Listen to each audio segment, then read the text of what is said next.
ગઈકાલે રાત્રે 1 વાગ્યાના સુમારે મોડાસા શહેર પાસે આવેલ રાણા સૈયદ ચોકડી નજીક પેટ્રોલ પંપ ઉપર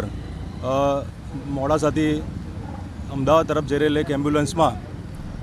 અચાનક આગ લાગવાનો બનાવ બનેલો હતો અને જે બનાવના પરિણામે એમાં બેસેલ જિગ્નેશભાઈ મહેશભાઈ મોચી, જિગ્નેશભાઈ જે અધૂરા માસે જન્મેલું બાળક તથા રાજકરણ શાંતિલાલ રેટિયા જેઓ ઓરેન્જ હોસ્પિટલમાં ડૉક્ટર હતા,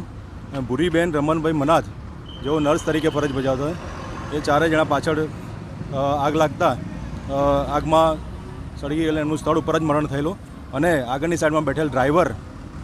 તેમજ જિગ્નેશભાઈના માતાશ્રી ગીતાબેન તથા જિગ્નેશભાઈના ભાઈ એ ત્રણેય જણા આગ લાગતા આગળથી ઉતરી ગયેલા હતા અને તેઓને વધતા ઓછા અંશે તેઓ દાઝી ગયેલ છે. જે મેસેજ મળતા તાત્કાલિક ડિઝાસ્ટર કંટ્રોલમાંથી પોલીસ, એમ્બ્યુલન્સ અને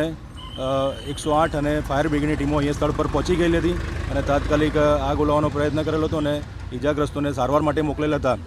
અને આમાં કમનસીબ ઘટનામાં મરણ જનાર નાઓનું સ્થળ ઉપર જ ડૉક્ટરશ્રીને બોલાવી અને પીએમ કરવાની તજવીજ ચાલુમાં છે અને પંચનામું બધું સ્થળ ઉપર કરવામાં આવેલું છે. કયા કારણોસર આગ લાગી? ફોરેન્સિક